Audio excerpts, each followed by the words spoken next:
അവരുകളെ വേദിയിലേക്ക് ക്ഷണിച്ചുകൊള്ളും.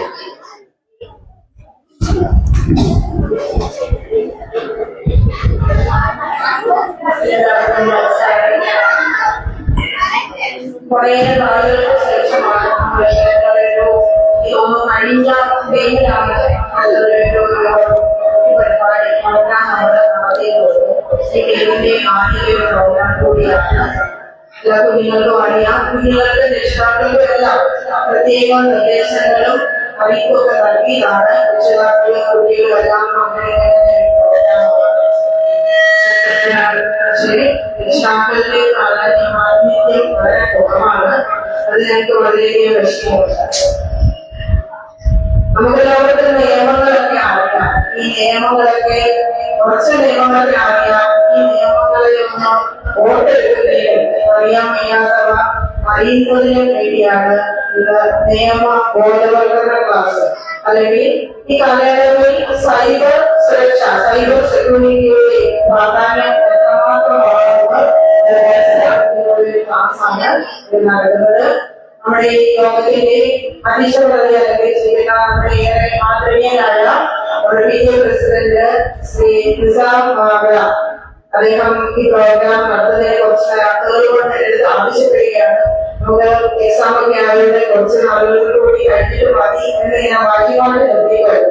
പക്ഷെ നമ്മുടെ കുഞ്ഞുങ്ങളുടെ ഭാവി അല്ലെങ്കിൽ കുഞ്ഞുങ്ങൾക്ക് ഇതിനെ കുറിച്ച് അറിവ് രക്ഷിതാക്കൾക്ക് അറിവ് കിട്ടണം എന്ന ആഗ്രഹം മുൻനിർത്തിക്കൊണ്ട് തന്നെ നമ്മുടെ ഈ പ്രോഗ്രാം നടത്താനായിട്ട് ഇതിന് മുന്നിൽ ഇറങ്ങിയ ബഹുമാനപ്പെട്ട PTA പ്രസിഡന്റിനെ ഏറെ അവരുടെ യോഗത്തിലേക്ക് സ്വാഗതം ചെയ്യുന്നു.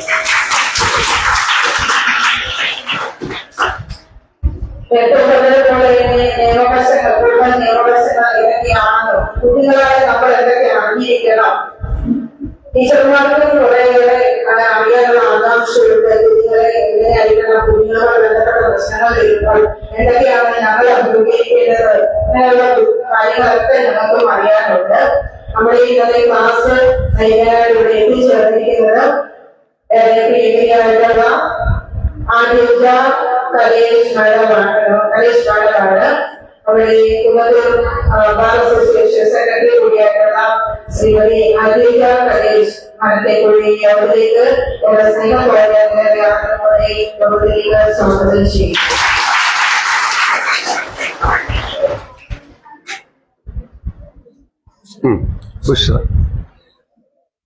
ശ്രീമതി ബുഷ്ര, നമ്മുടെ ബുഷ്ര ബഷീർ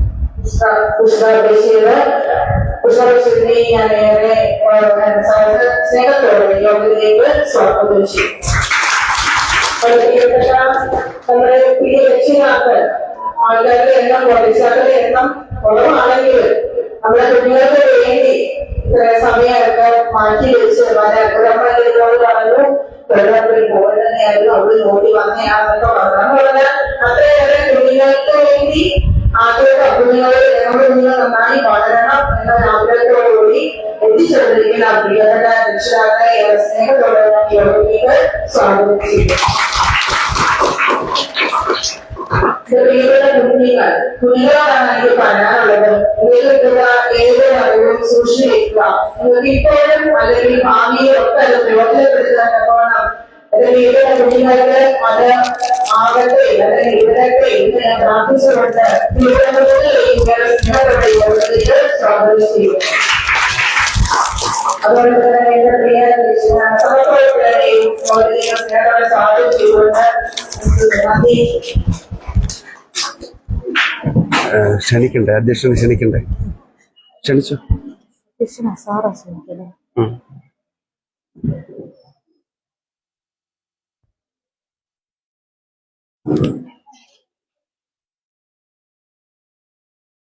നമ്മുടെ ഈ മഹത്തായ പരിപാടിയുടെ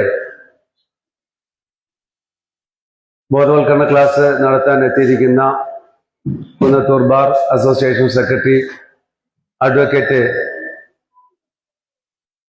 ശ്രീമതി ആരിജ കലേഷ്, എനിക്ക് തൊട്ടു മുൻപ് ഇവിടെ വളരെ മനോഹരമായ രീതിയിൽ സ്വാഗതം പറഞ്ഞ നമ്മുടെ പ്രിയപ്പെട്ട എച്ച്.എം. പ്രീമ മാത്യു അവറുകൾ, അതേപോലെ തന്നെ school PTA staff secretary Shri Sadiq sir, എന്റെ പ്രിയപ്പെട്ട സഹപാഠിയും സുഹൃത്തുമായ ബുഷ്ര ബഷീർ, അധ്യാപകരെ, രക്ഷകർത്താക്കളെ, വിദ്യാർത്ഥി സുഹൃത്തുക്കളെ, TKD UPSന്റെ നേതൃത്വത്തിൽ ഇത്തരം ഒരു പരിപാടി നടത്തുവാൻ ഉണ്ടായ പ്രധാനപ്പെട്ട കാരണം നമ്മുടെ കുന്നത്തൂർ ബാർ അസോസിയേഷന്റെ ഭാഗമായിട്ട്, കുന്നത്തൂർ കമ്മിറ്റിയുടെ ഭാഗമായിട്ട് ഇത്തരം ഒരു അവയർനെസ് ക്ലാസ് നടത്തുവാനുണ്ടായ പ്രധാനപ്പെട്ട കാരണം നമ്മുടെ കുട്ടികളിലും മാതാപിതാക്കളിലും മുതിർന്നവരിലും ഒക്കെ നമുക്ക് ഈ നിയമ സംവിധാനത്തെ പറ്റി ഒന്ന് മനസ്സിലാക്കുന്നതിന് വേണ്ടിയും അതേപോലെ തന്നെ നിയമം ലംഘിച്ചാൽ ഉണ്ടാകുന്ന ശിക്ഷാ നടപടികളെ കുറിച്ച് ഒരു ബോധവൽക്കരണം നടത്തുന്നതിന് വേണ്ടിയൊക്കെയാണ് നമ്മൾ സംസ്ഥാന തലങ്ങളിൽ ഈ സ്കൂളുകളുടെ നേതൃത്വത്തിൽ ഇത്തരം ബോധവൽക്കരണ ക്ലാസുകളും സെമിനാറുകളൊക്കെ നടത്തി വരാറുള്ളത്.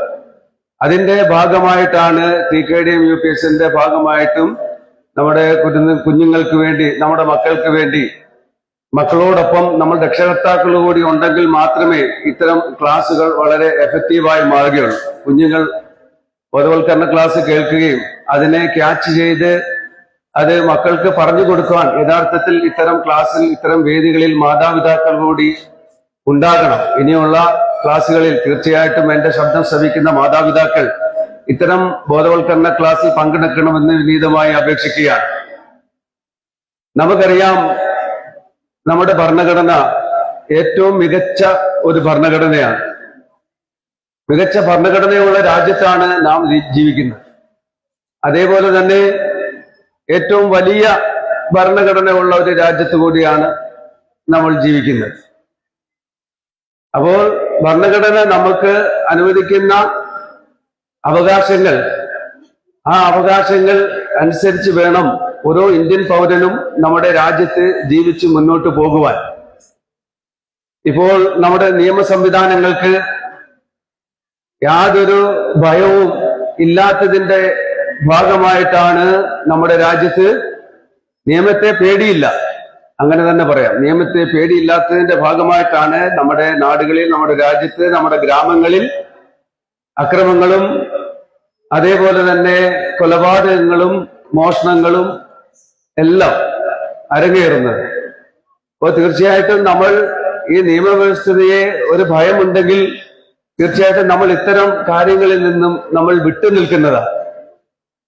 അപ്പൊ അതിന് നമുക്ക് ഓരോരുത്തർക്കായിട്ട്, നമ്മൾ ഓരോരുത്തരും മനസ്സ് വെച്ചെങ്കിൽ മാത്രമേ തീർച്ചയായിട്ടും നമുക്ക് ഇത്തരം കാര്യങ്ങൾ മുറുകെ പിടിച്ചുകൊണ്ട് നമുക്ക് നല്ലൊരു ഇന്ത്യ വാർത്തെടുക്കാൻ വേണ്ടി നിയമ സംവിധാനങ്ങൾ അനുസരിച്ചുകൊണ്ട് ജീവിച്ച് മുന്നോട്ട് പോകണം. അതിന് ജഗദീശ്വരൻ നമുക്ക് എല്ലാവർക്കും അതിനുള്ള അനുഗ്രഹങ്ങൾ നൽകട്ടെ എന്ന് പറഞ്ഞുകൊണ്ട് ഞാൻ എൻ്റെ വാക്കുകൾ നിർത്തുകയാണ്. അതേപോലെ തന്നെ ഞാനിവിടെ തുടക്കത്തിൽ സൂചിപ്പിക്കുകയുണ്ടായി, ഭരണഘടനയുടെ കാര്യം സൂചിപ്പിക്കുകയുണ്ടായി. നമ്മുടെ ഈ ഭരണഘടന തയ്യാറാക്കിയ ആളുടെ പേര് നമ്മുടെ ഈ സ്റ്റുഡൻസിൽ നിന്ന്, വിദ്യാർത്ഥികളോടാണ് ചോദ്യം. ആർക്കെങ്കിലും ഒരാൾക്ക് എഴുന്നേറ്റ് പറയാൻ പറ്റുമോ നമ്മുടെ ഭരണഘടന എഴുതി തയ്യാറാക്കിയ വ്യക്തിയുടെ പേര്? ആർക്കെങ്കിലും പറയാൻ പറ്റുമോ? ഒരാൾ എഴുന്നേറ്റ് പറ, ഒരാൾ എഴുന്നേറ്റ് പറ. അവർക്കൊരു ചോക്ലേറ്റ് ഉണ്ട്. ആരാണ്? പറയൂ, ആരാണ്? ഡോക്ടർ? കടന്നു വരൂ, കുട്ടി കടന്നു വരൂ. അത് നല്ലൊരു കൈയ്യടി കൊടുത്തേ.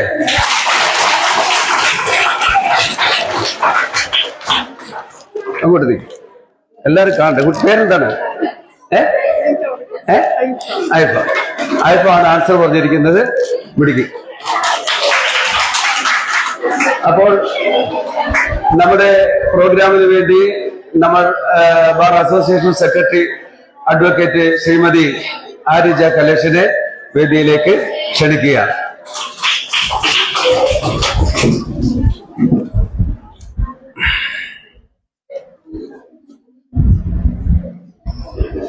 Good afternoon.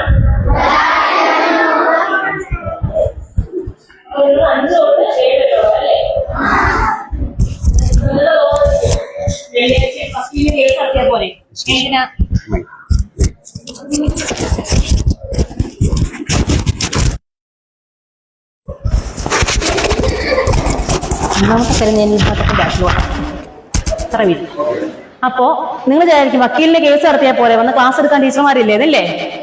അങ്ങനെയാണെങ്കിൽ ഡോക്ടർമാർ എന്തിനാ മെഡിക്കൽ ക്യാമ്പ് നടത്തുന്നേ? അവർക്ക് ഹോസ്പിറ്റലിൽ ചികിത്സിച്ചാൽ പോരെ?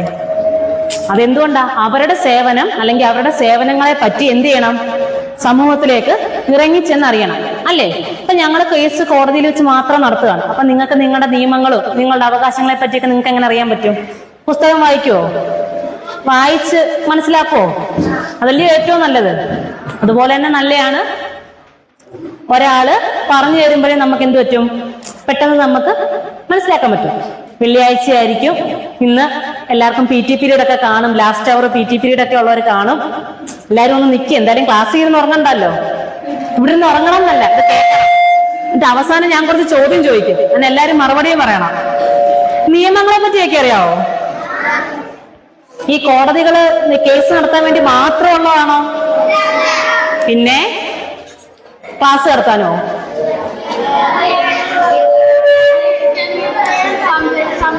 നിയമം സംരക്ഷിക്കാൻ വേണ്ടിയും നിയമം നടപ്പിലാക്കാൻ വേണ്ടിയൊക്കെയാ.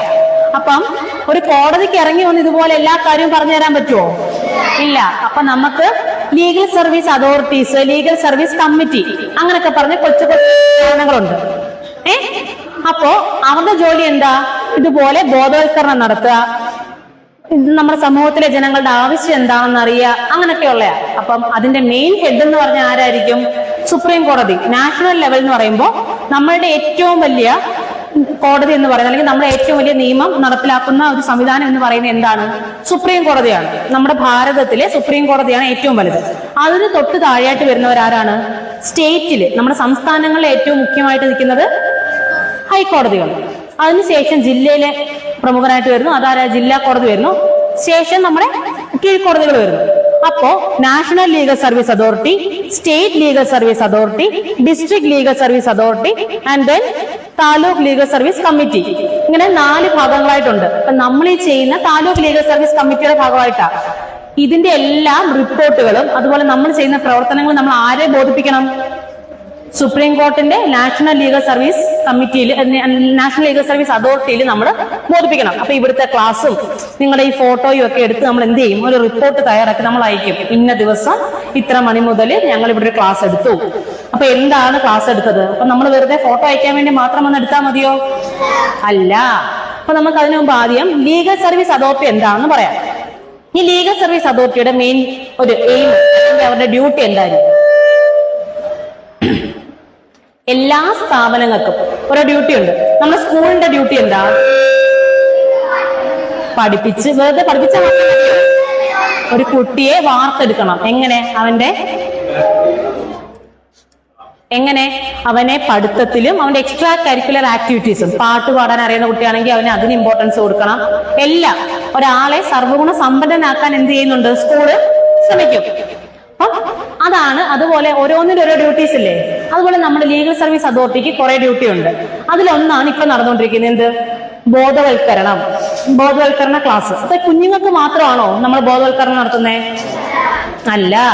നമ്മൾ ആശുപത്രിയിൽ പോയി ബോധവൽക്കരണം നടത്തും. ആശുപത്രിയിൽ നഴ്സുമാരുണ്ടെങ്കിൽ അവർക്ക് വേണ്ട നിയമങ്ങൾ, കൂടുതൽ അവരറിഞ്ഞിരിക്കേണ്ട നിയമങ്ങൾ. നമ്മളൊരു ജോലി സ്ഥലത്ത് ജോലി ചെയ്യുമ്പോൾ നമുക്ക് കുറച്ച് അവകാശങ്ങളൊക്കെ ഉണ്ട്. ആ അവകാശങ്ങളെ പറ്റി മിക്ക ജോലിക്കാർക്കും അറിയത്തില്ല. അപ്പൊ നമ്മൾ എന്ത് ചെയ്യും? നിങ്ങൾക്ക് ഇങ്ങനെയുള്ള അവകാശങ്ങളുണ്ട് എന്ന് നമ്മൾ അവരോട് പറയും. അപ്പൊ എന്ത് ചെയ്യാൻ പറ്റും? അവർക്ക് അവരുടെ അവകാശങ്ങൾ ചോദിച്ച് മേടിക്കാൻ പറ്റും. അതായത് ഇപ്പൊ നമുക്ക് ഇടയ്ക്ക് ന്യൂസ് ഉണ്ടായിരുന്നു, തുണിക്കടകളിൽ ഇരുന്ന് ജോലി ചെയ്യാൻ പാടില്ല. അതെന്താ, നമ്മൾ മിക്ക തുണിക്കടകളിൽ ചെന്നാലും അവിടുത്തെ സെയിൽസ് ഗേൾസും സെയിൽസ്മാനും ഒക്കെ ഉണ്ടല്ലോ, അവരിയ്ക്കത്തില്ല. അവരെ 8 മണിക്കൂർ 10 മണിക്കൂറൊക്കെ നിൽക്കുകയാണ്. രാവിലെ 10 മണി തൊട്ട് രാത്രി 10 മണി വരെയൊക്കെ നിന്നാ ജോലി ചെയ്യുന്നത്. അതൊരു മനുഷ്യാവകാശ ലംഘനമല്ലേ? എത്ര മണിക്കൂർ ഒരാൾ നിൽക്കും? അവർക്ക് ലഞ്ച് ബ്രേക്ക് വരുന്ന 1/2 മണിക്കൂർ 15 മിനിറ്റും ഒക്കെയാണ്. അപ്പൊ ഇതിനെതിരെ ഒരാൾ ചോദ്യം ചെയ്തു. അങ്ങനെ സുപ്രീം കോടതി ഹൈക്കോടതിയൊക്കെ ഒരു ലോ പാസ്സാക്കുകയാണ്. എന്ത്? അവർക്ക് ഇരുന്ന് ജോലി ചെയ്യാം. പക്ഷെ ഇപ്പോഴും ഇരുന്ന് ജോലി ചെയ്യുന്നില്ല, ചില കടകൾ സമ്മതിക്കത്തില്ല. പക്ഷെ ഇപ്പൊ ഒരാൾക്ക് അത് ചോദിക്കണമെങ്കിൽ എന്ത് വേണം? അവകാശം ഉണ്ടെന്ന് അവർക്ക് അറിയണ്ടേ? ഇങ്ങനെ നിയമം പാസ്സാക്കിയിട്ടുണ്ട്, അപ്പൊ എനിക്ക് ചോദ്യം ചെയ്യാം. അവർക്ക് നേരിട്ട് കോടതിയിൽ പോകൂടെ? അപ്പം അങ്ങനെ ഒരു കാര്യം ഉണ്ടെന്ന് അറിയണം. അതിനാണ് നമ്മൾ എന്ത് ചെയ്യുന്നത്? ബോധവൽക്കരണം നടത്തുന്നത്. നമ്മളുടെ ഒരു ഡ്യൂട്ടി ആയി ബോധവൽക്കരണം. അതിനുശേഷം വരുന്ന എന്താണ്? അദാലത്തുകൾ നടത്തുക. അദാലത്ത് എന്ന് കേട്ടുണ്ടോ? കേസുകള് പെട്ടെന്ന് തീർപ്പാക്കണം. അതായത് നമ്മുടെ ഭരണഘടനയില്ലേ, ഈ നമ്മുടെ രാജ്യത്ത് നമ്മൾ ജീവിക്കണമെങ്കിൽ നമ്മൾ എന്തിനാസ്പദമായിട്ട് ജീവിക്കണം? ഭരണഘടന. നമ്മുടെ എല്ലാ നിയമങ്ങളും നമ്മൾ ചെയ്യുന്ന ഓരോ പ്രവൃത്തിയും ഭരണഘടന പറഞ്ഞിട്ടുള്ള പോലെ ആയിരിക്കണം. അല്ലാതെ ഭരണഘടനയ്ക്ക് എതിരായിട്ട് നമ്മൾ എന്തെങ്കിലും ചെയ്തു കഴിഞ്ഞാൽ അത് നമുക്ക് കുറ്റകരമാണ്. അപ്പം ഭരണഘടനയ്ക്കകത്ത് ആർട്ടിക്കിൾ 21 അനുച്ഛേദം 21 അതിൽ പറയുന്ന ഒരു കാര്യം എന്താണെന്നറിയോ? റൈറ്റ് ടു ലൈഫ് എന്ന് പറഞ്ഞാൽ ജീവിക്കാനുള്ള അവകാശം. അതിനകത്ത് നമ്മുടെ എല്ലാ അവകാശങ്ങളും വരും. നമ്മുടെ ഒരു ഫണ്ടമെന്റൽ റൈറ്റ്, മൗലിക അവകാശമാണത്. നമുക്കുള്ള മൗലിക അവകാശങ്ങളിൽ ഒരെണ്ണം, ഏറ്റവും ഇമ്പോർട്ടന്റ് ആയിട്ടുള്ള ഒരെണ്ണമാണ് എന്ത്? ജീവിക്കാനുള്ള അവകാശം. അപ്പൊ അതിനകത്ത് എന്തൊക്കെ അവകാശങ്ങൾ വരും? നമുക്ക് ശുദ്ധമായ വെള്ളം കുടിക്കാനുള്ള അവകാശം, വായു ലഭിക്കാനുള്ള അവകാശം, അതെല്ലാം നമുക്ക് എന്താ? ഉറങ്ങാനുള്ള അവകാശം. എന്ന് പറഞ്ഞാൽ ക്ലാസ്സിൽ ഇരുന്ന് ഉറങ്ങാനല്ല, രാത്രി നമ്മൾ ഉറങ്ങാനായിട്ട് കിടക്കുകയാണ്. അപ്പൊ നമ്മുടെ വീടിന്റെ തൊട്ടപ്പുറത്തുള്ള കുറച്ച് ആൾക്കാർ വന്ന് എന്ത് ചെയ്യുന്നു? ഭയങ്കര ബാസിൽ പാട്ടൊക്കെ വെച്ച് എന്ത് ചെയ്യും? നമുക്ക് ഉറങ്ങാൻ പറ്റുന്നില്ല. അപ്പൊ എന്തായി? നമ്മുടെ ഉറക്കത്തിനുള്ള അവകാശത്തോടെ എന്ത് ചെയ്യുക? അവര് ലംഘിച്ചു. നമുക്ക് എന്ത് ചെയ്യാം? കോടതിയെ സമീപിക്കാം, അല്ലെങ്കിൽ പോലീസ് സ്റ്റേഷനിൽ പരാതി കൊടുക്കാം. നമ്മൾ ഓടിപ്പോയി ആദ്യം കോടതിയെ സമീപിക്കുകയാണ് ചെയ്യുന്നത്. നമ്മൾ പോലീസ് സ്റ്റേഷനിൽ ഒരു പരാതി കൊടുക്കും. അപ്പം പോലീസുകാർ വന്ന് ആക്ഷൻ എടുക്കത്തില്ലേ അതിനെതിരെ?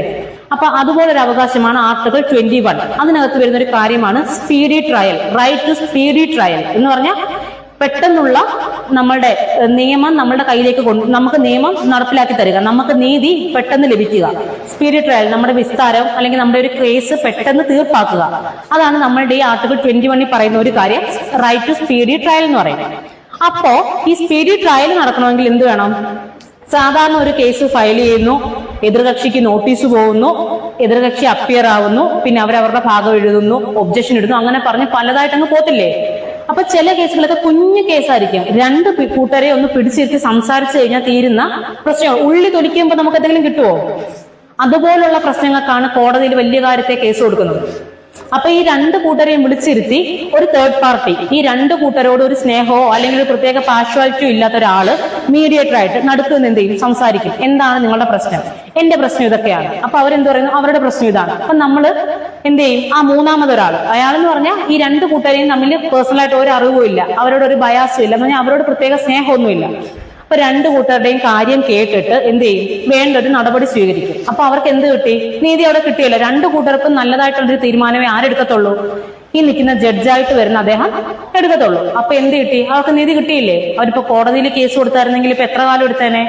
നമ്മുടെ കോടതികളിൽ ഇപ്പോഴും 1900 മുതലുള്ള കേസുകൾ, അതായത് 1990s ആ ഒരു വർഷം തൊട്ടുള്ള കേസുകൾ ഇപ്പോഴും കിടപ്പുണ്ട് കോടതിയിൽ, സിവിൽ കേസുകൾ. എന്തെങ്കിലും കാര്യമുണ്ടോ? അതായത് ഇപ്പം മുതുമുത്തച്ഛന്മാർ നടത്തിയ കേസായിരിക്കും. മുതുമുത്തച്ഛന്മാർ മരിക്കുമ്പോൾ എന്ത് ചെയ്യുന്നു? അവരുടെ മക്കളെ കക്ഷി ചേർക്കുന്നു. അവര് മരിക്കുമ്പോൾ അവരുടെ മക്കളെ കക്ഷി ചേർക്കുന്നു. ഈ പറയുന്ന പുതിയ തലമുറയ്ക്ക് ഈ കേസിനെ പറ്റി ഒന്നും അറിയത്തില്ല, വസ്തുവിന്റെ അതിര് പോലും അറിയത്തില്ല. പക്ഷെ എന്താ? കേസ് ഇങ്ങനെ നടന്നുകൊണ്ട് പോവാം. അപ്പൊ നമ്മുടെ ആരുടെ സമയം? കക്ഷികളുടെ മാത്രം സമയമാണോ പോന്നേ? കോടതിയുടെ വിലപ്പെട്ട സമയം. ഏറ്റവും മെയിനായിട്ട് പോകുന്ന ആരുടെ സമയമാ? നമ്മുടെ കോടതികളുടെ. അപ്പം നമ്മൾ ഈ ആവശ്യമില്ലാത്ത കാര്യത്തിന് ഈ കേസ് ഇങ്ങനെ നടക്കുമ്പോൾ നമ്മുടെ കോടതിയിൽ അത്യാവശ്യം വരുന്നവർക്ക്, അതായത് നീതി വേണ്ടവർക്ക് എന്ത് കിട്ടുന്നു? അവരുടെ ആവശ്യങ്ങളുടെ അവർക്ക് നീതി കിട്ടാൻ താമസം വരുന്നു. അത് നമ്മൾ ചെയ്യുന്ന ദ്രോഹമല്ലേ? അപ്പൊ അവരുടെ ആർട്ടിക്കിൾ 21 അവിടെ വയലേറ്റ് ചെയ്യല്ലേ? അപ്പൊ അതുകൊണ്ട് എന്ത് ചെയ്യും? നമ്മള് ലീഗൽ സർവീസ് അതോറിറ്റി വഴി എന്ത് നടത്തുന്നു? അദാലത്തുകൾ നടത്തുന്നു. ഈ അദാലത്തുകളിൽ കേസുകൾ മാത്രമല്ല പരിഗണിക്കുന്നത്. ഇപ്പൊ നമ്മൾ ഇങ്ങോട്ട് വരുമ്പോൾ നമ്മളുടെ റോഡ്, ഒരു എക്സാമ്പിൾ പറയാം, നമ്മളുടെ ഈ റോഡ് എങ്ങനെ കിടക്കുക? ഇത്രയും പൊട്ടി പൊളിഞ്ഞു കിടക്കുന്നു. ഇത് എത്ര കാലമായിട്ട് ഇങ്ങനെ കിടക്കുന്നു?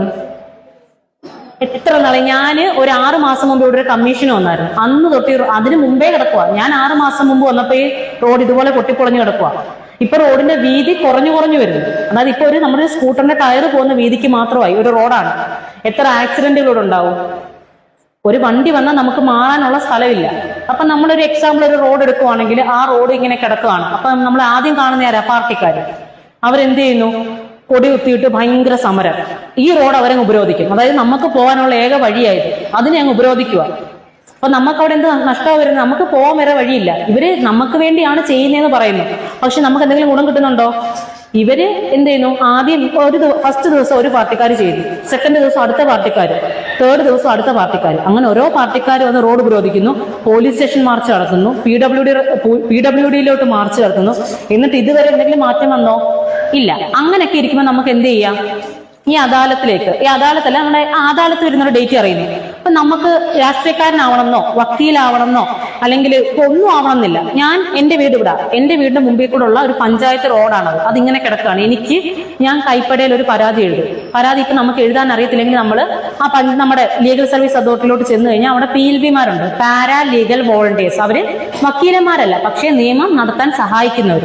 ഉഷറ ചേച്ചി ഇല്ലേ കൂടെ വന്ന ആ ചേച്ചിയൊക്കെ PLV-മാരാ. അതായത് നമ്മളിലേക്ക് നിയമം എത്തിക്കും, നമുക്ക് പറഞ്ഞു തരും. അവര് നമ്മളെ കോടതി വരെ അവരെത്തിക്കും. പിന്നെ ബാക്കി ചെയ്യേണ്ടത് നമ്മളാണല്ലോ. അങ്ങനെ എന്ത് ചെയ്യും? നമുക്ക് അവിടെ ചെന്നാൽ നമ്മളുടെ കാര്യം ഇതാണെന്ന് പറഞ്ഞ് നമ്മളൊരു പരാതി എഴുതും. അങ്ങ് കോടതിയിൽ കേസ് ഫയൽ ചെയ്യുന്ന പോലെ ഹർജി കക്ഷി, എതിർ കക്ഷി, പിന്നെ ആ സ്റ്റാമ്പൊക്കെ ഒട്ടിച്ചാണോ? അല്ല, നമ്മൾ നമ്മുടേതായ ഭാഷയിൽ നമ്മൾ എഴുതുന്നു. ഞാൻ ഇപ്പോ ശാസ്താംകോട്ട ഇന്ന വീട്ടിൽ ഇന്ന ആളുടെ മകൾ ആരിജ കലേഷ് ബോധിപ്പിക്കുന്ന പരാതി. എന്നിട്ട് ഞാൻ പറയാം, ഞാൻ ഇന്ന സ്ഥലത്തെ താമസക്കാരിയാണ്. കഴിഞ്ഞ 6 മാസങ്ങളായിട്ട് എന്റെ വീടിന് മുമ്പിലൂടെ പോകുന്ന ശാസ്താംകോട്ട പഞ്ചായത്തിന്റെ ശാസ്താംകോട്ട വയ്യാങ്കര പഞ്ചായത്ത് റോഡ്, ഒരു എക്സാമ്പിൾ പറഞ്ഞ പഞ്ചായത്ത് റോഡ് പൊളിഞ്ഞു കിടക്കാൻ തുടങ്ങിയിട്ട് കാലം ഇത്രയുമായി. 6 മാസം നമ്മൾ ആദ്യം ബോധിപ്പിച്ചല്ലോ. ഇതുവരെ അത് ശരിയാക്കാനുള്ള നടപടികൾ സ്വീകരിക്കുന്നില്ല.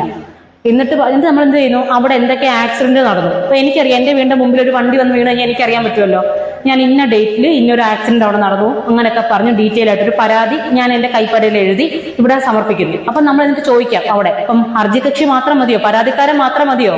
എതിർകക്ഷി വേണ്ടേ? അപ്പൊ നമ്മൾ എന്ത് ചെയ്യുന്നു? Panchayat secretary Sasthamkotta, PWD roads and building Sasthamkotta, ഇതെല്ലാം കുന്നത്തൂർ, അതൊക്കെ എഴുതിയിട്ട് നമ്മൾ എന്ത് ചെയ്യുന്നു? ഈ പരാതി അദാലത്തിലോട്ട് വെക്കുന്നു. അദാലത്തിൽ വെക്കുന്നതുകൊണ്ട് എന്ത് പോകും? നോട്ടീസ് പോകും. ആർക്ക്? നമ്മുടെ എതിർകക്ഷിക്ക്. എതിർകക്ഷി എന്ന് പറഞ്ഞാൽ പഞ്ചായത്തും ഈ PWD റോഡിന്റെ ആൾക്കാർ. അവർക്ക് പോകുമ്പം അടുത്ത അദാലത്ത് ഡേറ്റിൽ ഇവരവിടെ ഹാജരാവണം. ഈ കണ്ട പാർട്ടിക്കാരൊക്കെ ഇത്രയും ധർണ നടത്തിയിട്ട് അവരെ കാണാൻ പറ്റുമോ? ഇല്ല. ഈ പാർട്ടിക്കാർ എന്ന് നിന്നാലും ഇൻചാർജ് ആയിട്ടുള്ള ആളെ കാണും, ഒറിജിനൽ ആളെ കാണാൻ പറ്റത്തില്ല. അവരെന്ത് പറയും? സാറെന്നില്ല, അങ്ങനെ പറഞ്ഞാണ് വിടുന്നത്. പക്ഷെ ഇത് കോടതി അവരെ വിളിപ്പിക്കുക. അതായത് ഒരു ജഡ്ജ് കാണും, നമ്മുടെ ചെയർമാൻ, താലൂക്ക് ലീഗൽ സർവീസിന്റെ ചെയർമാൻ, നമ്മുടെ മുൻസിഫ് മജിസ്ട്രേറ്റ്. ശാസ്താംകോട്ട കോടതിയിലാകുമ്പോൾ ശാസ്താംകോട്ടയിലെ മുൻസിഫ് മജിസ്ട്രേറ്റ് ആണ് ചെയർമാൻ എന്ന് പറയുന്നത്. അദ്ദേഹം, പിന്നെ റിട്ടയർഡ് ആയിട്ടുള്ള ഒരു ജഡ്ജ്, ഒരു ജില്ലാ ജഡ്ജി, ആ റാങ്കിലുള്ള ഒരാൾ റിട്ടയർഡ് ആയാലും ആ സാറ്, പിന്നെ നമ്മുടെ പാനൽ ലോയേഴ്സ്. ഞങ്ങളൊക്കെ പാനൽ ലോയറില്ല. ആ ഒരു ലീഗൽ സർവീസ് അതോറിറ്റി ഒരു 10-15 പാനൽ ലോയേഴ്സ് കാണും. അങ്ങനെ അതിനകത്ത് സീനിയർ ആയിട്ടുള്ള ഒരു പാനൽ ലോയർ, പിന്നെ ലീഗൽ സർവീസ് അതോറിറ്റിയുടെ ഒരു സ്റ്റേറ്റ് മെമ്പർ, ഇത്രയും പേര് 4 പേര് കാണും. ഇവരാണ് ഇതിന് തീരുമാനം എടുക്കുന്നത്. അപ്പൊ എന്ത് ചെയ്യുന്നിട്ട് ഈ പറഞ്ഞ നമ്മൾ ഹർജികക്ഷിയായ നമ്മളെയും എതിർകക്ഷികളായ PWD-യെയും പഞ്ചായത്ത് സെക്രട്ടറിയൊക്കെ വിളിച്ചിട്ട് ചോദിക്കും, എന്താണ് ഈ റോഡ് ഇങ്ങനെ കിടക്കുന്നത്? അപ്പൊ അവരെന്താ? കോടതിയാണ്, അവരൊരു റീസൺ പറഞ്ഞേ പറ്റൂ. അവർ പറയും. അപ്പൊ ഒരു കാര്യം പറയും, എനിക്കൊന്നീ ചിലപ്പോൾ അവർ പറയും ഫണ്ട് ഇല്ലായിരിക്കാം, അതായിരിക്കാം. അപ്പൊ നമ്മൾ എന്ത് ചെയ്യാം? ഫണ്ട് ഇല്ലാന്നുണ്ടെങ്കിൽ ജില്ലാ പഞ്ചായത്തിന്റെ റോഡ്, ജില്ലാ പഞ്ചായത്തായിരിക്കും ഫണ്ട് വെക്കേണ്ടത്. നമ്മൾ ആ പരാതി അടുത്തൊരു പരാതി കൊടുക്കുന്നു, ജില്ലാ പഞ്ചായത്തിനെ പ്രതികർത്തുകൊണ്ട്. അപ്പം ജില്ലാ പഞ്ചായത്ത് വരുന്നു. അങ്ങനെ നമുക്ക് എന്ത് ചെയ്യാം? അവരോട് കാര്യം ചോദിക്കും. അപ്പൊ കോടതി പറയും അടുത്ത മാസം അദാലത്ത് കാണും, അപ്പൊ എനിക്ക് ഇതിന്റെ ഫുൾ ഡീറ്റെയിൽ കിട്ടണം. അങ്ങനെ അടുത്ത മാസം ഇവര് തന്നെ വരുന്നു, ഡീറ്റെയിലുകൾ കൊടുക്കുന്നു. അങ്ങനെ എന്ത് ചെയ്യാൻ പറ്റും?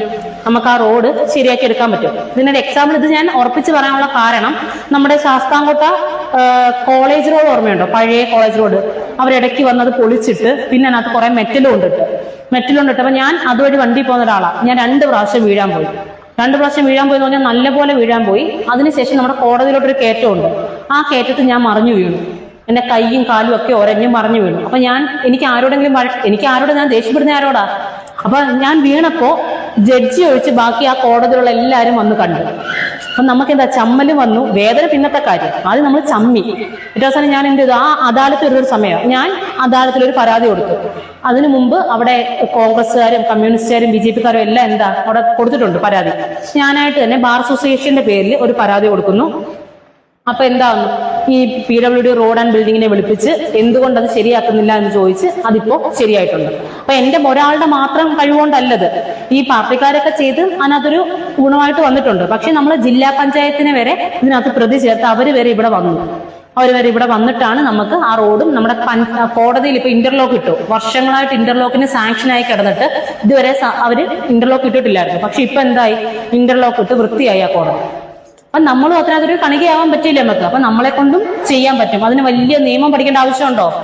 ഇല്ല. നമ്മൾ എന്ത് ചെയ്യണം, നമ്മളുടെ സൗണ്ട് ഉയർത്തിയാൽ മതി. തെറ്റിന്നെതിരെ സൗണ്ട് ഉയർത്തുക. സൗണ്ട് ഉയർത്തുക എങ്ങനെയാ? ഇതുപോലുള്ള നിയമങ്ങൾ ഉപയോഗിച്ചുകൊണ്ട്. ഇപ്പൊ ടീച്ചർ ഒരു സാറിന് ചോദ്യം ചോദിച്ചില്ലേ നമ്മുടെ അംബേദ്കർ സാറിനെ പറ്റി. അപ്പൊ ഇവിടെ എല്ലാവർക്കും ആൻസർ അറിയാം. പക്ഷെ എല്ലാരും എന്താ ചെയ്യുന്നത്? കൂട്ടത്തില് പാടുക. എന്തുകൊണ്ട് കൂട്ടത്തിൽ പാടുന്നത്? തെറ്റോ ശരിയോ എന്ത് വേണം? ഉറക്കെ പറയണം. തെറ്റാണെങ്കിലും ശരിയാണെങ്കിലും എന്താ? ഉറക്കെ പറയാം. എന്നാലും നമുക്ക് നാളെ ഒരു കാലത്ത് തെറ്റ് കണ്ടു കഴിഞ്ഞാൽ എന്ത് ചെയ്യാൻ പറ്റൂ? ചോദ്യം ചെയ്യാൻ പറ്റൂ.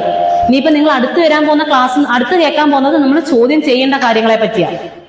ഇപ്പൊ ലീഗൽ സർവീസ് അതോറിറ്റിയുടെ ഒരു കാര്യം കഴിഞ്ഞല്ലോ, അദാലത്ത് നടത്തുക, ഇതുപോലുള്ള ബോധവൽക്കരണ ക്ലാസ്സുകൾ നടത്തുക, അതൊക്കെയാണ് നമ്മൾ ചെയ്യുന്നത്. പിന്നെ ഒരു കാര്യമുണ്ട്, എന്ത്?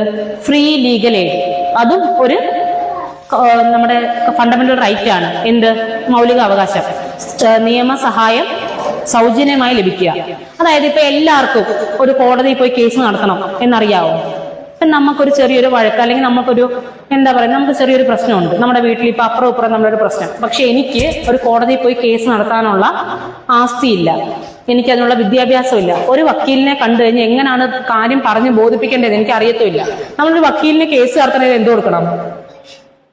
പൈസ കൊടുക്കണം. നമുക്ക് ഫീസ് കൊടുക്കണ്ടേ? പക്ഷെ എനിക്കൊരു വക്കീലിന് കൊടുക്കാനുള്ള വരുമാനം എനിക്കില്ല. അപ്പൊ ഞാൻ എന്ത് ചെയ്യും? ഞാൻ ഇതുപോലെ ലീഗൽ സർവീസ് അതോറിറ്റിയിൽ വന്നിട്ട് ഞാൻ കാര്യം പറയും. എനിക്ക് ഇങ്ങനെ, എന്റെ വീട്ടിൽ ഇങ്ങനെ പ്രശ്നമുണ്ട്, എനിക്കപ്പൊ എന്ത് ചെയ്ത് തരണം? കേസ് നടത്താൻ ഒരു വക്കീലിനെ വെച്ച് തന്ന് സഹായിക്കണം നമ്മൾ പറയുമല്ലോ. അപ്പൊ കോടതി വെറുതെ അങ്ങ് വെച്ച് തരുമോ? കോടതി ഒരു ചെറിയ അന്വേഷണമൊക്കെ നടത്തും. ഈ പറയുന്നത് ശരിയാണോ? കാരണം ഫ്രീ എന്ന് കേൾക്കുമ്പോൾ എല്ലാവരും എന്ത് ചെയ്യും? ചാടി വീഴും. ചാടി വീണിട്ട് എന്ത് ചെയ്യും? പൈസ ഉള്ളവരും വിദ്യാഭ്യാസം ഉള്ളവരും എന്ത് ചെയ്യും? ചാടി വീണിട്ട് എന്ത് ചെയ്യും? ആ ഫ്രീ ആയിട്ടുള്ള സഹായം, ഫ്രീ അല്ലേ, അതങ്ങ് മേടിക്കാൻ നോക്കും. അപ്പൊ അത് ആർക്കാ നഷ്ടം വരുന്നേ? ഈ സഹായം കിട്ടാതെ നിൽക്കുന്നവർക്ക് എന്ത് പറ്റും?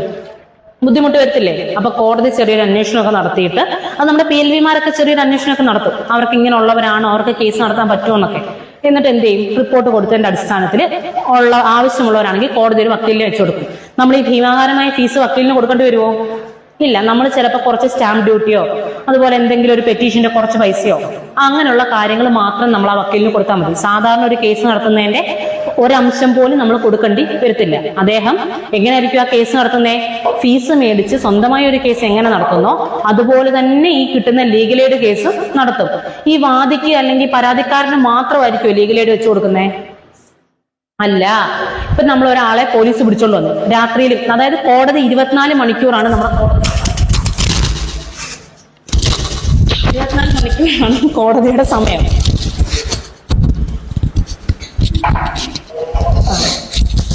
24 മണിക്കൂറാണ് കോടതിയുടെ സമയം. അതായത് ഒരാളെ അറസ്റ്റ് ചെയ്തുകൊണ്ട് വന്നാൽ 24 മണിക്കൂറിനുള്ളിൽ നമ്മൾ എന്ത് ചെയ്യണം? മജിസ്ട്രേറ്റിന് മുമ്പിൽ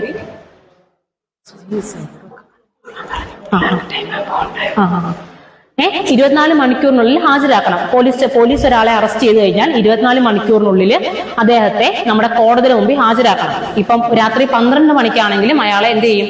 മജിസ്ട്രേറ്റിന്റെ മുമ്പിൽ ഹാജരാക്കും. ഈ 12 മണിക്കൊക്കെ ചിലപ്പോൾ അയാൾക്ക് വക്കീല് കാണുമോ? ഇല്ല. അപ്പൊ ചോദിക്കും, നിങ്ങൾക്ക് വക്കീലുണ്ടോ? എനിക്ക് വക്കീലില്ല. നിങ്ങൾക്ക് വക്കീലിനെ വെച്ച് തരണോ? വെച്ച് തരണം. അപ്പൊ നമ്മുടെ ലീഗൽ പാനലിൽ ഒരു വക്കീലിനെ എന്ത് തരും? നമുക്ക് വെച്ച് തരും. അപ്പൊ ഫ്രീ ലീഗൽ എയ്ഡ് നടത്തുന്നത് നമ്മുടെ ജോലിയായി. ആരുടെ? ലീഗൽ സർവീസ് അതോറിറ്റിയുടെ. ഇതൊക്കെയാണ് നമ്മുടെ ലീഗൽ സർവീസ് അതോറിറ്റിയുടെ ബേസിക് ലോസ് എന്ന് പറയുന്നത്.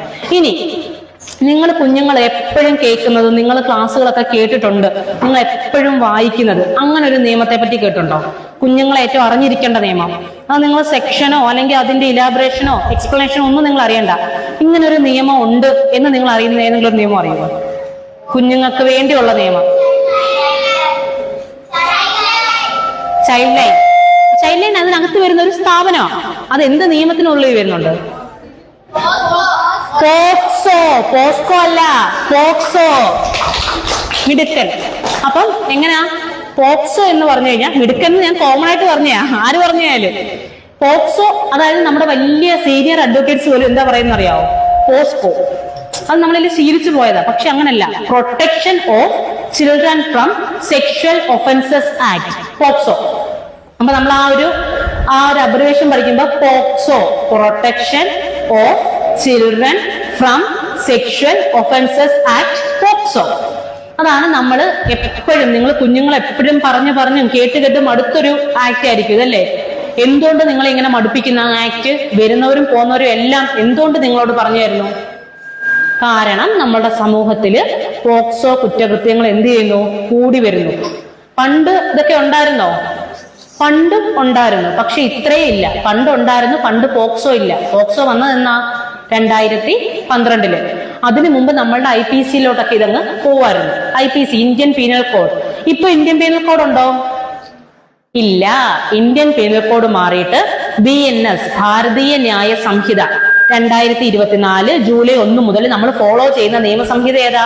IPC-ക്ക് പകരം ഭാരതീയ ന്യായ സംഹിത. അങ്ങനെ ഒരെണ്ണമാണ് ഇപ്പൊ നമ്മൾ ഫോളോ ചെയ്യുന്നത്.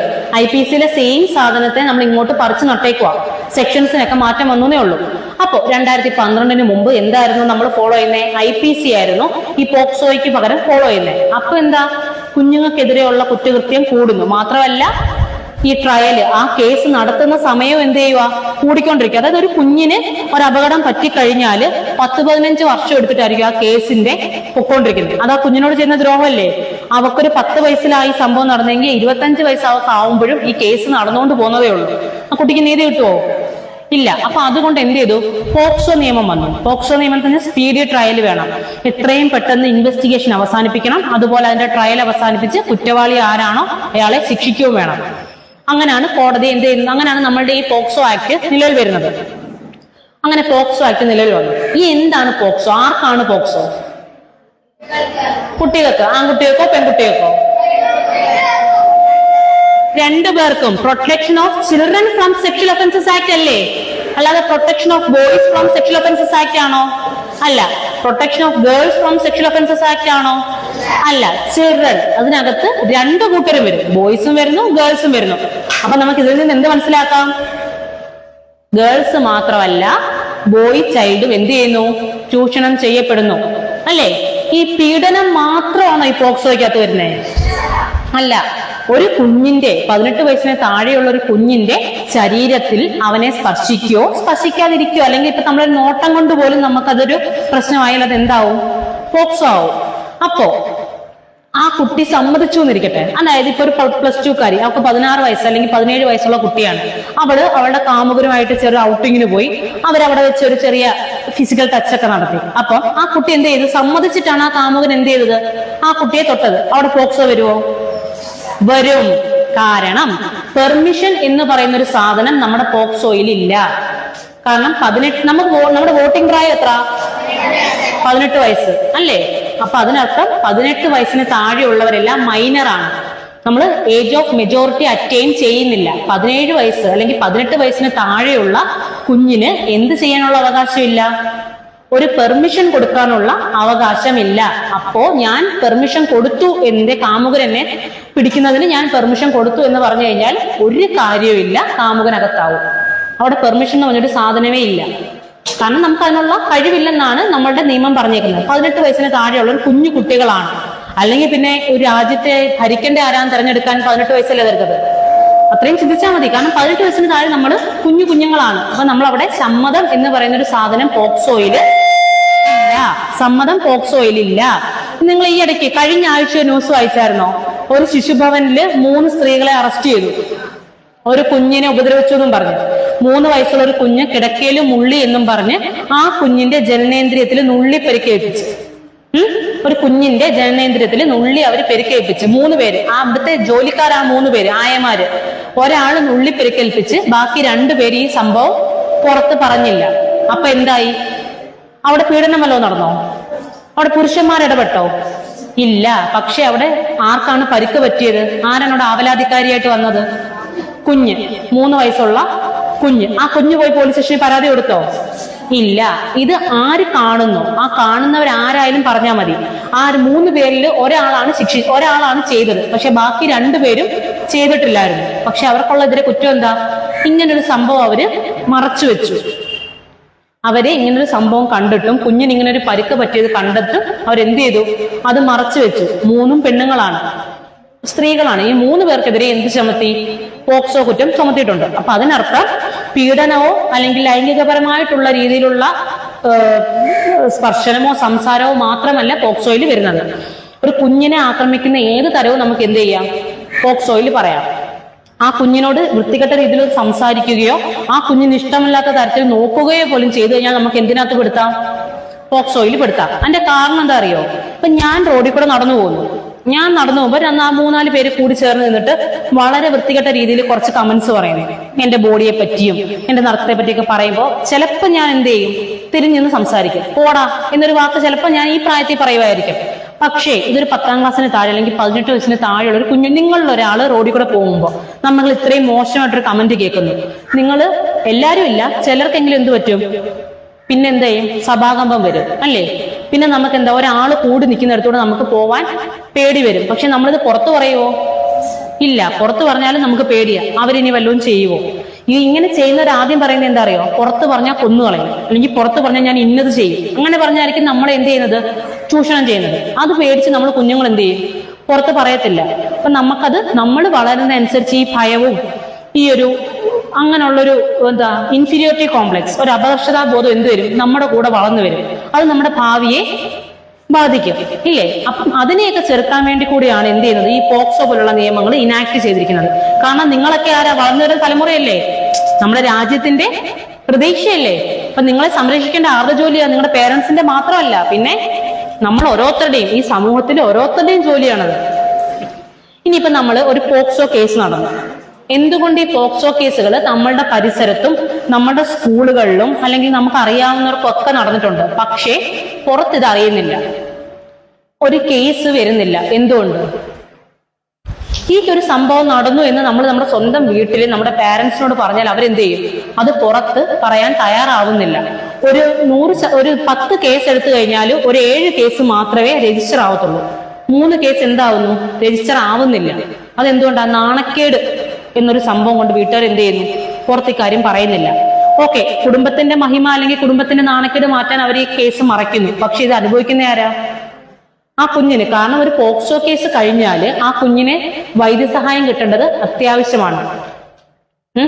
അതായത് ഒരു കുട്ടി ഇങ്ങനെ ഒരു പോക്സോ കേസിൽ ഇരയായി കഴിഞ്ഞാൽ ആ കുഞ്ഞിന് കൗൺസിലിംഗ് എന്ന് പറയുന്നത് കൊടുക്കേണ്ടത് ഭയങ്കര വലിയൊരു ആവശ്യമായിട്ടുള്ളൊരു സംഭവമാണ്. ഈ കൗൺസിലിംഗ് കൊടുക്കുന്ന ആർക്കാ? ഭ്രാന്തുള്ളവർക്കാണോ? സൈക്കാട്രിസ്റ്റിനെ കാണുന്ന എല്ലാവരും ഭ്രാന്തന്മാരാണോ? അല്ല, മാനസിക രോഗത്തിന് ചികിത്സിക്കുന്നവരാണ്. മാനസിക രോഗം എന്ന് പറയുന്ന എല്ലാം അങ്ങ് ഭ്രാന്തല്ല.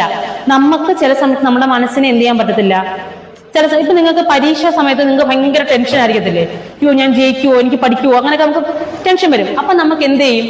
നമുക്ക് നല്ലൊരാളെ കൊണ്ട് നമ്മോട് സംസാരിപ്പിക്കും. അത് നല്ലതായിട്ട് പഠിച്ച് ഇങ്ങനെയുള്ള കാര്യങ്ങൾ ഡീൽ ചെയ്യാൻ പഠിച്ച ഒരാളാവുമ്പോൾ കുറച്ചുകൂടെ ആഴത്തിൽ നമുക്ക് റിസൾട്ട് കിട്ടും. അതാണ് കൗൺസിലേഴ്സും അല്ലെങ്കിൽ സൈക്കാട്രിസ്റ്റും ഒക്കെ ചെയ്യുന്നത്. ഭ്രാന്തിന് ചികിത്സിക്കുകയല്ല. ഒരു കുട്ടി, ഇപ്പൊ നമ്മളൊരു എക്സാമ്പിൾ പറയുകയാണെങ്കിൽ, ഒരു കുട്ടി ഇതിനകത്ത് ഒരു കുട്ടി ഇരയായി കഴിഞ്ഞു കഴിഞ്ഞാൽ പിന്നെ ആ കുഞ്ഞിന് എല്ലാവരെയും പേടിയായിരിക്കും. ഒരു കൊറിയൻ സിനിമയുടെ എക്സാമ്പിൾ പറയാം. കൊറിയൻ സിനിമയാണ്, പക്ഷെ അത് നടന്ന സംഭവമായിരുന്നു. അതുകൊണ്ടാണ് അവരത് സിനിമയാക്കിയത്. 5 വയസ്സുള്ള ഒരു കുട്ടിയായിരുന്നു. ആ കുട്ടിയെ വീടിനടുത്തുള്ള ഒരാളാണ് ഇതുപോലെ റേപ്പ് ചെയ്യുന്നത്. 5 വയസ്സുള്ള കുട്ടിയാണ്, അവൾക്ക് റേപ്പ് ആണെന്ന് അറിയത്തുമില്ല. അങ്ങനെ അവളുടെ ഇന്നർ അവയവങ്ങൾ എല്ലാം, ആന്തരിക അവയവങ്ങളെല്ലാം എന്ത് ചെയ്തു? ഭയങ്കരമായിട്ട് ക്ഷതം പറ്റി. അപ്പോൾ അവൾക്ക് എന്ത് ചെയ്യാൻ പറ്റുന്നില്ല, അവൾക്ക് ശ്വാസം എടുക്കാൻ പോലും പറ്റാതെ അവൾ വെന്റിലേറ്ററിൽ അഡ്മിറ്റ് ആയിരുന്നു. അങ്ങനെ ഒരു 2-3 മാസം, അങ്ങനെ കുറെ മാസങ്ങൾ കടന്നുപോയി. പിന്നെ അവൾക്ക് പുരുഷന്മാരെ കാണുന്നത് ഭയങ്കര പേടിയാണ്.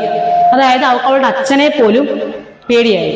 അവൾക്ക് ആരെയും, അതായത് ആൺവർഗത്തിൽപ്പെട്ട ആരും അവളുടെ അടുത്തോട്ട് വരുന്നത് അവൾക്ക് ഇഷ്ടമല്ല. അവൾ കരയുവാണ്, അവൾക്ക് ശ്വാസം കിട്ടുന്നില്ല. അപ്പോഴത്തേക്കും ഡോക്ടർമാർ, പുരുഷന്മാരെ ഡോക്ടർമായിട്ടുള്ളവർക്ക് പോലും അവളുടെ അടുത്തേക്ക് പോകാൻ പറ്റുന്നില്ല. അങ്ങനെ പുറത്തുനിന്നുള്ള ഡോക്ടർമാരെ വരുത്തി ആ കുഞ്ഞിന് ഇതുപോലെ കൊടുക്കുകയാണ് കൗൺസിലിംഗ്. ഇങ്ങനെ വർഷങ്ങളോളം കൗൺസിലിംഗ് കൊടുത്തു. ഈ ടൈമിൽ അവളുടെ അച്ഛൻ എന്ത് ചെയ്യുന്നു? അവൾക്ക് ഏറ്റവും ഇഷ്ടപ്പെട്ട ഒരു പാവയുടെ രൂപത്തിൽ എന്ത് ചെയ്യുന്നു? അവൾ സ്കൂളിൽ പോകുമ്പോൾ അവിടെ പോയി നിൽക്കുന്നു. അതായത് ആ പാവയോട് കുഞ്ഞ് അടുക്കാൻ വേണ്ടി ഏറ്റവും അവസാനം ഈ കൗൺസിലിംഗിന്റെ ഫലമായിട്ട് കൗൺസിലർ ഇങ്ങനെ കാണിച്ചു കൊടുക്കുന്നു. അച്ഛൻ ആ പാവയുടെ വേഷം ഇടുന്നു, നിനക്ക് വേണ്ടി ഇടുന്നതാണെന്നും പറഞ്ഞ് കാണിച്ചു കൊടുത്തപ്പോ എന്തായി? കുഞ്ഞിന് കുറച്ചുകൂടെ മനോധൈര്യം കിട്ടി, അതെന്റെ അച്ഛനാണ്. അങ്ങനെ ഒരു ദിവസം അവൾ വൈകുന്നേരം പോയി ആ അച്ഛന്റെ ആ തലയിലെ മൂടി ഇങ്ങനെ മാറ്റുക ചെയ്യുന്നത്. അതായത് വർഷങ്ങൾക്ക് ശേഷം അച്ഛ എന്ന ആ കുട്ടി വിളിക്കുകയാണ്. അത് എന്തിന്റെ ഫലം കൊണ്ടാ? ആ ഒരു കൊടുത്ത കൗൺസിലിങ്ങിന്റെ ഫലം കൊണ്ടാണ്. അപ്പൊ ഇങ്ങനെ ഒരു കൗൺസിലിംഗ് കൊടുക്കണമെന്നുണ്ടെങ്കിൽ എന്ത് വേണം? ഇങ്ങനൊരു സംഭവം നടന്നു, അല്ലെങ്കിൽ ഒരു പോക്സോയിലെ കുറ്റകൃത്യം അവിടെ നടന്നു എന്ന് നമുക്കറിയണ്ടേ? അത് അറിയാതെ നമുക്കൊരു കൗൺസിലിംഗ് വെറുതെ വന്നിട്ട് ഇനി വന്ന് നമുക്ക് കുറച്ച് കൗൺസിലിംഗ് എടുത്തിട്ട് പോകാം അങ്ങനെ പറഞ്ഞാൽ എന്താ? ആ പറയുന്നൊക്കെ ഭ്രാന്താൻ തോന്നില്ലേ? അയാൾക്കല്ലേ ഇപ്പൊ കൗൺസിലിംഗ് കൊടുക്കണ്ടേ? അപ്പൊ നമുക്ക് ആവശ്യമുള്ളപ്പോഴാണ് എന്ത് ചെയ്തത്? കൗൺസിലിംഗ് വേണ്ടത്. ഇനി ഇപ്പൊ നമ്മളൊരു പോക്സോ കുറ്റകൃത്യം വന്നു, ഇനി നമുക്ക് എന്ത് ചെയ്യണം? പോക്സോ നടന്നു, ഇപ്പൊ ഞാനാണ് കുട്ടി. ഇപ്പൊ എന്ത് വേണം? എനിക്കെതിരെ ഒരു അതിക്രമം സംഭവിച്ചു, ഞാൻ ഇനി എന്താ ചെയ്യണ്ടേ? സംസാരിക്കണം. ഞാൻ ഇത് പുറത്ത് പറയണം. എനിക്കൊരു കുറ്റം അല്ലെങ്കിൽ എനിക്കെതിരെ ഇപ്പൊ നമ്മളെ സ്കൂളിൽ അടിച്ചു, ഇത് ഞാൻ പറയാതെ എന്റെ വീട്ടിൽ അറിയോ? എന്നെ ഒരാൾ കയറി പിടിച്ചു, ഞാൻ പറയാതെ. ഇതിപ്പോ പുറത്ത് ആരും ഒരു ഫുൾ സദസ്സിൽ നിൽക്കുമ്പോൾ ഒരാളെ കയറി പിടിക്കുവോ? ഇല്ല. എപ്പോഴും രഹസ്യമായ ഒരു സ്ഥലത്ത് വെച്ചായിരിക്കും പിടിക്കുന്നത്, ആരും ഇല്ലാത്തപ്പോഴായിരിക്കും പിടിക്കുന്നത്. അപ്പൊ ഞാനത് പുറത്ത് പറയാതെ എനിക്ക് ഇങ്ങനെ ഒരു അതിക്രമം നടന്നു എന്നവർ പറയുമോ?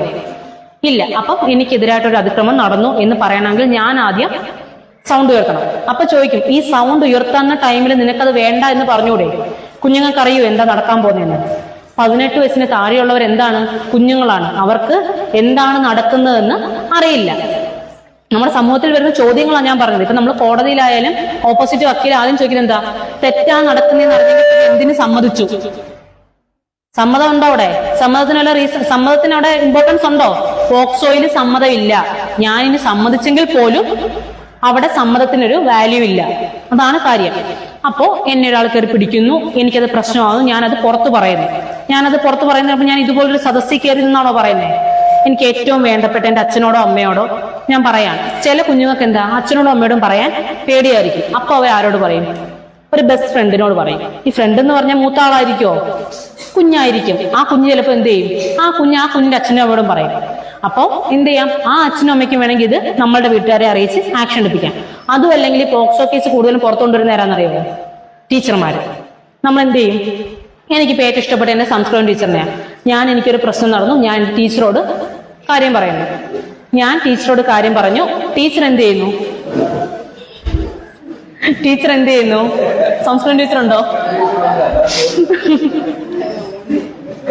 ഞാൻ എന്റെ ടീച്ചറോട് കാര്യം പറയുന്നു. അപ്പൊ ടീച്ചർ എന്ത് ചെയ്യും? ഇതാരും കാണാതെ മറച്ചു വെക്കോ? സ്കൂളിന് കേടാണ്, എന്റെ സ്കൂളിന്റെ പേര് പോകുന്നു പറഞ്ഞ് ടീച്ചർ മറച്ചു വെക്കോ? ഒരിക്കലും ടീച്ചർമാരത് ചെയ്യത്തില്ല. നമ്മുടെ വീട്ടുകാരും ചെയ്യത്തില്ല. ഒരു പരിധി വരെ ആരും ഇത് ചെയ്യത്തില്ല. അപ്പൊ എന്ത് ചെയ്യാം? നമ്മൾ പോലീസ് സ്റ്റേഷനിൽ ആദ്യം വീട്ടുകാരെ അറിയിക്കുന്നു, പിന്നെ നമ്മൾ പോലീസ് സ്റ്റേഷനിലേക്ക് പോകും. നമ്മളൊരു പോക്സോ കേസ് ഫയൽ ചെയ്യാൻ പോവാ, നമ്മളൊരു പോക്സോ കേസ് നടക്കാൻ പോവാ. എല്ലാവരും ഉറക്കത്തിൽ നിന്നിട്ടേ, ഇത് എപ്പോഴെപ്പോഴും കാണാൻ പറ്റുന്ന സംഭവമൊന്നുമല്ല, ഒരു പോക്സോ നടക്കാൻ പോവാണ്. നമ്മള് പോക്സോ കേസ് നടന്നു, നമ്മളിത് പുറത്ത് പറഞ്ഞു, ടീച്ചറോടോ അല്ലെങ്കിൽ നമ്മുടെ വീട്ടുകാരോട് പറഞ്ഞു, പോലീസ് സ്റ്റേഷനെ അറിയിച്ചു. പോലീസ് സ്റ്റേഷനെ അറിയിക്കുമ്പോ അപ്പൊ എന്ത് വേണം? നമ്മുടെ മൊഴി രേഖപ്പെടുത്തണ്ടേ? ഫസ്റ്റ് ഇൻഫർമേഷൻ സ്റ്റേറ്റ്മെന്റ് FIS രേഖപ്പെടുത്തണ്ടേ? അപ്പൊ എന്ത് ചെയ്യും? പോലീസുകാർ ഇങ്ങനെ വലിയ ലൈറ്റും ഒക്കെ ഇട്ട് ഫുൾ യൂണിഫോമിൽ വന്ന് നമ്മുടെ അടുത്ത് മൊഴി രേഖപ്പെടുത്തുവോ? ഇല്ല. പോലീസുകാർ വരുമ്പോ എങ്ങനായിരിക്കും? നമുക്ക് കംഫർട്ടബിൾ ആവുന്ന രീതിയിലായിരിക്കും അവർ വരുന്നത്. ചിലപ്പോ യൂണിഫോമിലായിരിക്കാം, അല്ലെങ്കിൽ സിവിൽ ഡ്രസ്സിലായിരിക്കാം. വന്നിട്ട് സാധാരണ പോലീസ് മുറയിൽ ലാത്തിയൊക്കെ വീശി എനിക്ക് കാര്യം പറ അങ്ങനെയൊക്കെ ആയിരിക്കും പറയുന്നേ? അല്ല. നമ്മൾ ആദ്യം നമ്മുടെ വീട്ടിലേക്ക് പോലീസുകാർ വരുന്നു. അപ്പൊ എന്ത് ചെയ്യുന്നു? അവർ കുറച്ച് ഡീറ്റെയിൽ കൊടുക്കും. ആർക്ക്? നമ്മുടെ ഗാർഡിയൻ. എന്തായിരിക്കും ഡീറ്റെയിൽ? വന്ന പോലീസ് സാറിന്റെ പേര്, അദ്ദേഹത്തിന്റെ ഡെസിഗ്നേഷൻ, അതായത് അദ്ദേഹത്തിന്റെ റാങ്ക്, CPO ആയിരിക്കാം, SI ആയിരിക്കാം, ASI ആയിരിക്കാം, CI ആയിരിക്കാം, DYSP ആയിരിക്കാം. അങ്ങനെ DYSP റാങ്ക് മുതലുള്ളവരാണ് കൂടുതലും പോക്സോ അന്വേഷിക്കുന്നത്. അദ്ദേഹം വരുന്നു. അദ്ദേഹത്തിന്റെ പേര്, ഡെസിഗ്നേഷൻ, ഏത് സ്റ്റേഷനിൽ നിന്നാണ് വരുന്നത്, ആരാണ് ഇദ്ദേഹത്തിന്റെ മേലധികാരി, ഈ ഡീറ്റെയിൽസ് കൊടുക്കുന്നു.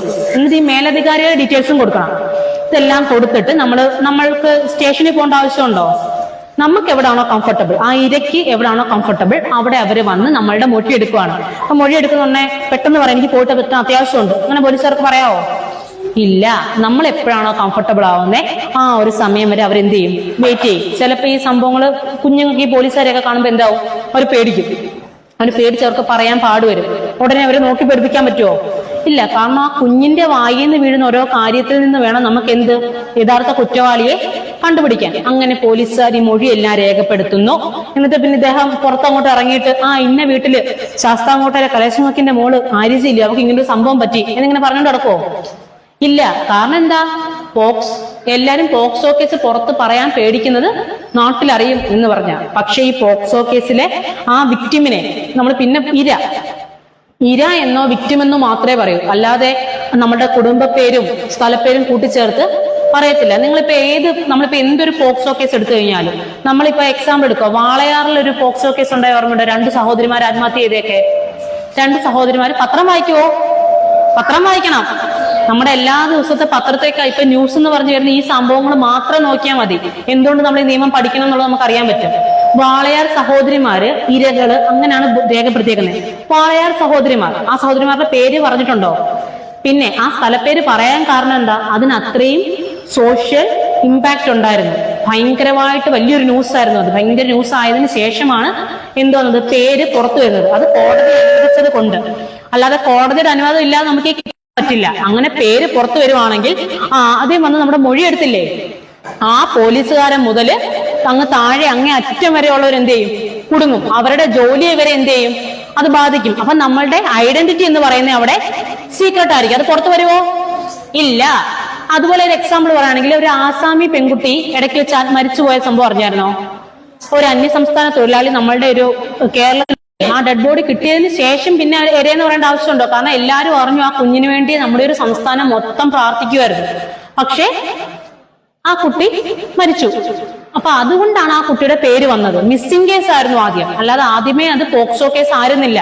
നമ്മളിപ്പോ പോക്സോ ആണെങ്കിലും നമ്മളുടെ സാധാ റേപ്പ് ആണെങ്കിലും IPC പ്രകാരമുള്ള BNS പ്രകാരമുള്ള റേപ്പ് ആണെങ്കിലും നമ്മൾ ഇരാന്നേ പറയൂ. അല്ലാതെ അവരുടെ പേര് പറയുവോ? നമ്മളിപ്പം ഈ ഇടയ്ക്ക് വെച്ച് ഫുള്ള് TV-യിൽ യുവനടിയെ പീഡിപ്പിച്ചു എന്നല്ല പറയുന്നുള്ള. യുവനടിയുടെ പേര് വല്ലതും പറഞ്ഞോ? അവരുടെ പേരും അവരുടെ ഐഡന്റിറ്റി എന്ന് പറയുന്നത് എന്തായിരിക്കും? സീക്രട്ട് ആയിരിക്കും. അതൊരിക്കലും പുറത്തു പോവില്ല. അപ്പൊ നിങ്ങൾ അറിഞ്ഞിരിക്കേണ്ട ഒരു കാര്യമാണ്, നമ്മൾ ആർക്കെങ്കിലും ഇങ്ങനൊരു പ്രശ്നം ഉണ്ടായാൽ, നമ്മൾ ആർക്കെങ്കിലും എന്നല്ല, നമുക്ക് അറിയാവുന്നവർക്ക് വേണമെങ്കിലും ഇങ്ങനെയുള്ള പ്രശ്നം ഉണ്ടാവാം. നമുക്കും ഇങ്ങനെ ഒരു പ്രശ്നം ഉണ്ടാകും. നമ്മൾ ഈ സമൂഹത്തിലല്ലേ ജീവിക്കുന്നത്. അപ്പോൾ നാണക്കേട് എന്നുള്ളൊരു പേരിൽ ഇത് മറച്ചു വെക്കേണ്ട ആവശ്യമുണ്ടോ? നമുക്ക് അറ്റ്മോസ്റ്റ് കെയർ ആണ് തരുന്നത്. അപ്പൊ നമ്മൾ ആ ഒരു കെയർ കിട്ടുമ്പോൾ നമുക്ക് അത്രയും ഒരു ഇമ്പോർട്ടൻസ് നമ്മുടെ നിയമ സംവിധാനങ്ങൾ തരുവാണ്. അപ്പൊ നമ്മൾ പുറത്തറിയും, നമ്മളുടെ പേരറിയും എന്നുള്ളൊരു പേരില് അല്ലെങ്കിൽ ആ ഒരു പേടിയിൽ നമ്മൾ ഈ കുറ്റവാളിയെ രക്ഷിക്കേണ്ട ആവശ്യമുണ്ടോ? ഇല്ല. അങ്ങനെ നമ്മൾ എന്ത് ചെയ്യുന്നു? നമുക്ക് നടന്ന സംഭവം ആ വന്ന പോലീസുകാരോട് പറയുന്നു. പോലീസുകാർ ഒരു പ്രതിയെ അറസ്റ്റ് ചെയ്തു. കുറ്റാരോപിതനെ, ഒരാള് കുറ്റാരോപിതനാവുമ്പം അയാൾ കുറ്റവാളിയായിട്ട് മുദ്രവെത്തുവോ? ഇല്ല. അയാളെ കുറ്റവാളി എന്ന് കോടതി പറഞ്ഞ് അയാൾക്ക് ശിക്ഷ കിട്ടുമ്പോഴാണ് അയാൾ എന്താവുന്നത്? കുറ്റവാളിയാവുന്നത്. ഈ പോലീസ് പിടിക്കുന്ന എല്ലാവരും കുറ്റവാളികളാണോ? അതിനകത്ത് നിരപരാധികളുണ്ട്. അപ്പൊ ഒരാളെ പോലീസ് പിടിച്ചു എന്നും പറഞ്ഞ് അവൻ കുറ്റവാളി ആവണമെന്ന് നിർബന്ധമില്ല.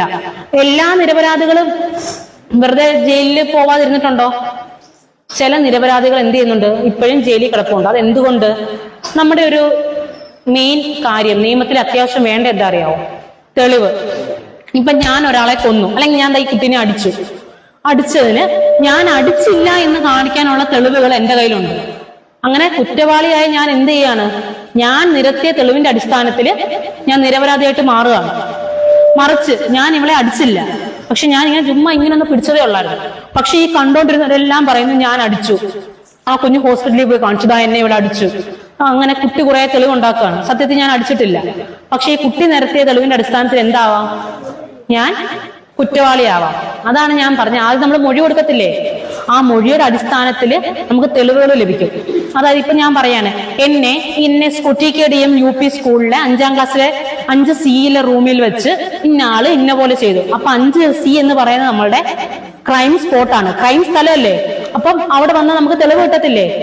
അങ്ങനെ. അപ്പൊ നമ്മൾ ഈ പറയുന്ന ഓരോ രീതിയിലേക്കാണ് നമുക്ക് തെളിവ് കിട്ടുന്നത്. അപ്പൊ തെളിവാണ് ഇമ്പോർട്ടന്റ്. അങ്ങനെ പോലീസുകാര് തെളിവെടുത്തു. തെളിവെല്ലാം കണ്ടുപിടിച്ച് നമ്മളൊരാളെ, കുറ്റവാളി എന്നും പറഞ്ഞ ഒരാളെ അങ്ങോട്ട് മാറ്റി നിർത്തിയിട്ടുണ്ട്. ഇനിയിപ്പോ അയാൾ എന്ത് ചെയ്യണം? പോലീസ് മൊഴിയെടുത്തു, ഒരു കുറ്റവാളിയെ അറസ്റ്റ് ചെയ്തു, കുറ്റാരോപിതനെ അറസ്റ്റ് ചെയ്തു. ഇനിയിപ്പോ എന്താ കോടതി? അടുത്ത ജോലി എന്താ? വിചാരണ ചെയ്യുക, കോടതിയിൽ പോവുക. അപ്പൊ അയാൾ എന്ത് ചെയ്യും? വിചാരണ. നമ്മൾ കോടതിയിൽ നടക്കുന്ന സംഭവമാണ് വിചാരണ. നമ്മൾ ചെന്ന് അയാളെ ഹാജരാക്കുന്നു, കോടതിയിൽ ഹാജരാക്കുന്നു. അയാളുടെ ഭാഗത്തൊരു വക്കീല് കാണത്തില്ലേ? അപ്പൊ നമ്മൾ ഇരയുടെ ഭാഗത്തുള്ള വക്കീൽ ആരായിരിക്കും? നമ്മൾ ഫീസ് കൊടുക്കണോ? ഇരയ്ക്ക് ഫീസ് കൊടുക്കണോ? വേണ്ട. കാരണം ക്രിമിനൽ കേസുകളിൽ ഇര എന്ന് പറയുമ്പോൾ ആരാണ്? സ്റ്റേറ്റ് ആണ്. നമ്മുടെ സമൂഹത്തിനെതിരെയുള്ള ഒരു കുറ്റമായിട്ട്, അല്ലാതെ ഇപ്പൊ ആരിജ കലേഷിനെതിരെയായിട്ടോ തുഷാരയ്ക്കെതിരെയായിട്ടോ ഉള്ളൊരു കുറ്റമായിട്ടല്ല അതിനെ ബോധിപ്പിക്കുന്നത്. സ്റ്റേറ്റിനെതിരെയുള്ള ഒരു കുറ്റമാണ്. ഇപ്പം മിസ്റ്റർ എക്സ് വേഴ്സസ് സ്റ്റേറ്റ് അങ്ങനെ കേസ് പറയും. എനിക്ക് എന്നെ പ്രതിനിധീകരിച്ച് വരുന്ന ആരാ? സ്റ്റേറ്റ് ആണ്. നമ്മുടെ ഒരു സർക്കാർ വക്കീലുണ്ട്, എല്ലാ കോടതികളിലും സർക്കാർ വക്കീലുണ്ട്, ക്രിമിനൽ കോടതികളിൽ. ആ ഒരു സർക്കാർ വക്കീലാണ് എനിക്ക് വേണ്ടി വാദിക്കുന്നത്. അപ്പൊ ഞാൻ എന്ത് ചെയ്യണം? അദ്ദേഹത്തിന്റെ കേസ്, അദ്ദേഹം പറയുന്ന കാര്യങ്ങൾക്ക് ഞാൻ യോജിച്ചു പോകണം എന്ന് പറഞ്ഞാൽ ഞാൻ ആ കേസുമായിട്ട് എന്താണ് എനിക്ക് പറയാനുള്ളതെല്ലാം അദ്ദേഹത്തോട് പറയുക. അദ്ദേഹം പറയുന്ന കാര്യങ്ങൾ ശരിയാണെങ്കിൽ ഞാൻ എന്ത് ചെയ്യുക? കേൾക്കുക. അദ്ദേഹം ഇപ്പൊ എന്നോട് പറയാണ്, അയാൾ പാവം, അയാളെ വെറുതെ വിട്, നമുക്ക് മൊഴി ഇങ്ങനെ പറയാം എന്ന് പറഞ്ഞാൽ എനിക്കത് കേൾക്കേണ്ട ആവശ്യമുണ്ടോ? എനിക്ക് കോടതിയോട് അത് പറയാം. എനിക്ക് വേണ്ടി വാദിക്കുന്നത് സ്റ്റേറ്റ് ആയിരിക്കും, സർക്കാർ വക്കീൽ വാദിക്കുന്നു, മറ്റേ ആൾക്ക് വേണ്ടി വേറൊരു വക്കീൽ വരുന്നു, പ്രൈവറ്റ് വക്കീൽ വരുന്നു. അങ്ങനെ വിസ്താരം തുടങ്ങുകയാണ്. കേസ് തുടങ്ങി, കേസിൽ വിസ്താരം തുടങ്ങി. അപ്പൊ നമ്മളിനി എന്താ? നമ്മൾ ഈ കോടതിയിലും സിനിമയിലും ഒക്കെ കണ്ടിട്ടില്ലേ, വക്കീൽ ഇങ്ങോട്ട് കയറി വന്നിട്ട് ഇതാരാ പറ, ക്രോസ് ചെയ്യുന്ന എങ്ങനെ? ആ കൂട്ടിൽ നിൽക്കുന്ന ആളിൽ നിന്ന് തനിക്ക് വേണ്ട രീതിയിൽ ആൻസർ എടുക്കാം. ഇപ്പം ആ കൂട്ടിൽ ഇപ്പം ശരിക്കും പഠിച്ചു കയറിയ ഒരു സാക്ഷിയാണ് എങ്കിൽ പോലും നമ്മൾ ഓപ്പോസിറ്റ് വക്കീൽ നമ്മളോട് ചൂടായിട്ട് ചോദിക്കുന്നു, അല്ലെങ്കിൽ പ്രത്യേക ടാറ്റിക്സ്, പ്രത്യേക രീതിയിലൊക്കെ ചോദിക്കുമ്പോൾ പഠിച്ചുകൊണ്ട് വന്ന കാര്യം പോലും നമ്മൾ മറന്നുപോകും. അങ്ങനെയുള്ള രീതിയിലുള്ള ടാറ്റിക്സോ ദേഷിച്ചോ അല്ലെങ്കിൽ കളിയാക്കിക്കൊണ്ടുള്ള ചോദ്യമോ ഈ പോക്സോയിൽ ഇരയെടുത്ത് ചോദിക്കാൻ പറ്റുമോ? ചോദിച്ചാൽ വക്കീലിനോട് കോടതി എന്താ പറയുന്നറിയോ? സാർ ഇനി കേസ് നടത്തണ്ട, പൊക്കോ, അങ്ങനെ പറയൂ. കാരണം എന്താ? ആ കൂട്ടി നിൽക്കുന്നത് കുറ്റവാളിയല്ല, ആ കുഞ്ഞിന്റെ കുഴപ്പം കൊണ്ടല്ല ആ കുഞ്ഞ് അവിടെ നിൽക്കുന്നത്. ഓപ്പോസിറ്റ് പാർട്ടിയായ പ്രതിയുടെ വൈകൃതം ഉള്ള സ്വഭാവം കൊണ്ടാണ് ആ കുഞ്ഞ് ഇവിടെ നിൽക്കേണ്ടി വന്നത്. അല്ലെങ്കിൽ ഓടി നടക്കേണ്ട ഒരു കൊച്ചുകുട്ടി അവിടെ നിൽക്കേണ്ട ആവശ്യം ആ കുഞ്ഞിനുണ്ടോ? ഇല്ല. അപ്പൊ കോടതി അറ്റ്മോസ്റ്റ് റെസ്പെക്ട് കൊടുക്കുന്ന ഒരാളാണ് ആ ഇര എന്ന് പറയുന്ന വ്യക്തി. അത് ആൺകുട്ടിയാവാം പെൺകുട്ടിയാവാം, ഇരകൾക്ക് നമ്മൾ അത്രയും റെസ്പെക്ട് കൊടുക്കുക. അപ്പൊ ആ കുഞ്ഞിനോട് ബാക്കിയുള്ളവരോട് കാണിക്കുന്ന പോലുള്ള ഈ സിനിമാ സ്റ്റൈൽ ചോദ്യമൊന്നും പാടില്ല. അവരോട് ഏറ്റവും നല്ല രീതിയിൽ പെരുമാറാം. ഇപ്പൊ ഞാനാണല്ലോ കുഞ്ഞ്, എന്നെ റേപ്പ് ചെയ്തത് അല്ലെങ്കിൽ എനിക്കെതിരെ പോക്സോ കുറ്റം നടത്തിയത് എന്ന് പറയുന്നത് എനിക്ക് ഏറ്റവും വേണ്ടപ്പെട്ട ഒരാളാണ്. എന്റെ രണ്ടാനച്ഛൻ, എന്റെ മാമൻ, എന്റെ ജ്യേഷ്ഠൻ, അല്ലെങ്കിൽ എന്റെ ഒരു സാറ്, അങ്ങനെ ഉള്ള ഒരാളാണ് എനിക്ക് എതിരെയുള്ള പോക്സോ കുറ്റം ചുമത്തിയത്. അങ്ങനെ ഒരാളോ നിൽക്കുമ്പോൾ അല്ലെങ്കിൽ അദ്ദേഹത്തെ കാണുമ്പോൾ എനിക്ക് അദ്ദേഹത്തോട് അദ്ദേഹം എന്റെ മുന്നിൽ വന്നിരിക്കുമ്പോൾ എനിക്ക് പിന്നെ സംസാരിക്കാൻ പറ്റുമോ?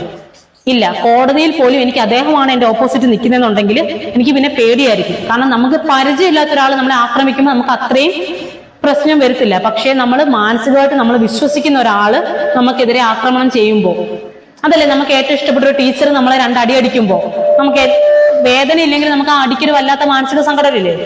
അതുപോലാണ് നമുക്ക് ഇവരെന്ന് പറഞ്ഞാൽ ഇവരുടെ ഡ്യൂട്ടി എന്താ? ഞാൻ ഈ പറഞ്ഞ കൂട്ടരുടെ, നമുക്ക് ഏറ്റവും വേണ്ടപ്പെട്ടവരുടെ നമ്മളെ സംരക്ഷിക്കുക. എന്നെ എന്റെ രണ്ടാനച്ഛൻ സംരക്ഷിക്കും എന്നൊരു ഉറപ്പുണ്ടായോണ്ടാണ് ഞാൻ അച്ഛന്റെ കൂടെ പോയത്. അല്ലാത്ത പക്ഷെ ഞാനൊരു പരിചയമില്ലാത്ത ആളുടെ കൂടെ പോവോ? വാ മോളെ എന്ന് പറഞ്ഞാൽ ഞാൻ പോവോ?